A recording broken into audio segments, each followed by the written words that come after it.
जय श्री राम। माघ मास महात्म्य कथा का 27वां अध्याय।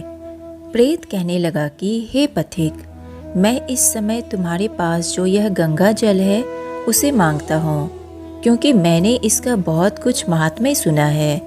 मैंने इस पर्वत पर गंगा जल का बड़ा अद्भुत आश्चर्य देखा था, इसलिए यह जल मांगता हूँ। मैं प्रेत योनि में अति दुखी हूँ।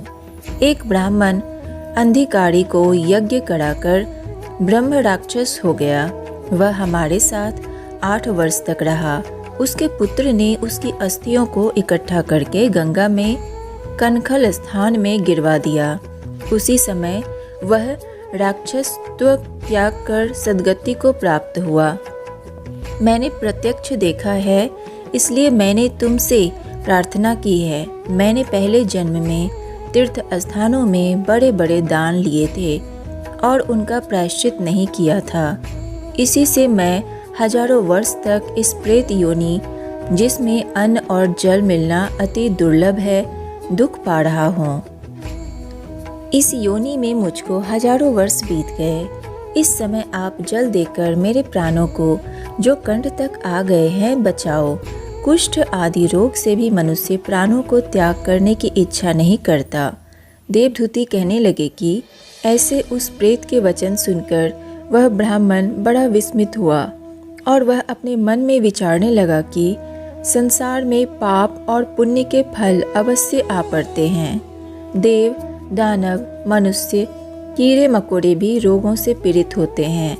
बाल तथा वृद्धों को मरण, अंधा तथा कुबड़ापन, ऐश्वर्य, दरिद्रता, पांडित्य तथा मूर्खता सब कर्मों से ही होता है।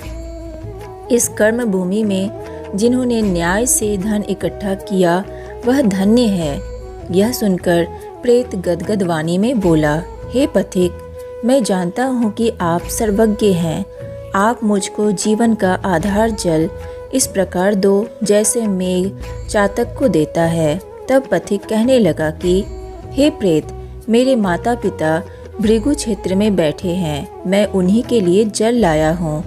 अब बीच में तुमने गंगा के संगम का जल मांग लिया।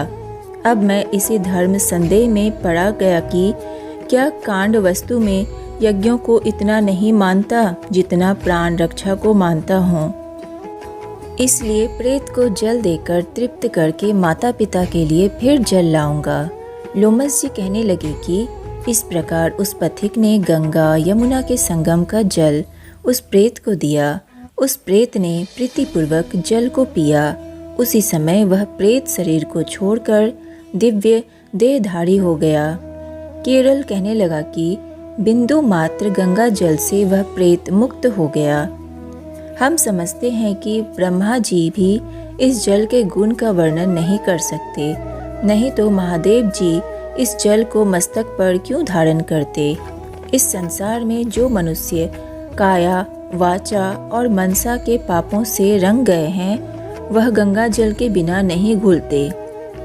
गंगा जल के सेवन से मुक्ति सदा सन्मुख खड़ी रहती है। जिसके जल को स्पर्श करते ही प्रेत प्रेतत्व को छोड़कर मुक्ति को प्राप्त होते हैं। जो गंगा स्नान करता है वह वैष्णव पद को प्राप्त होता है।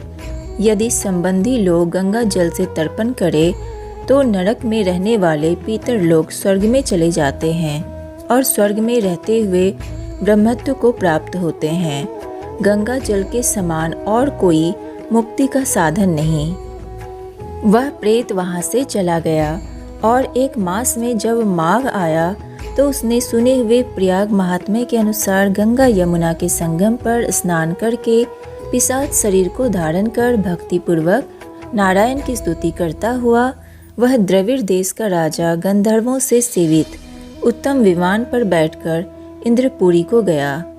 सो हे द्विज, यह इतिहास पापों का जल्दी ही नाश करता है। इसमें धर्म का ज्ञान होता है।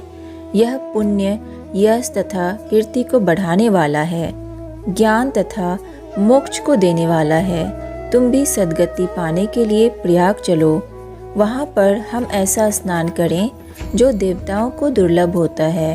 वहाँ पर श्राप से पैदा हुआ पिशाचपन सब नाश को प्राप्त हो जाएगा।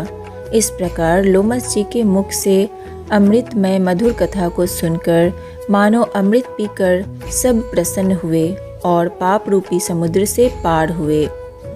उन्हीं के साथ सब लोगों ने दक्षिण दिशा को प्रस्थान किया। तो आज के लिए बस इतना ही। इससे आगे की कहानी मैं आपको नेक्स्ट वीडियो में सुनाऊंगी। अगर वीडियो अच्छी लगी हो तो वीडियो को लाइक कीजिए, सनातन रहस्य को सब्सक्राइब कीजिए और ज़्यादा से ज़्यादा शेयर कीजिए। राधे राधे।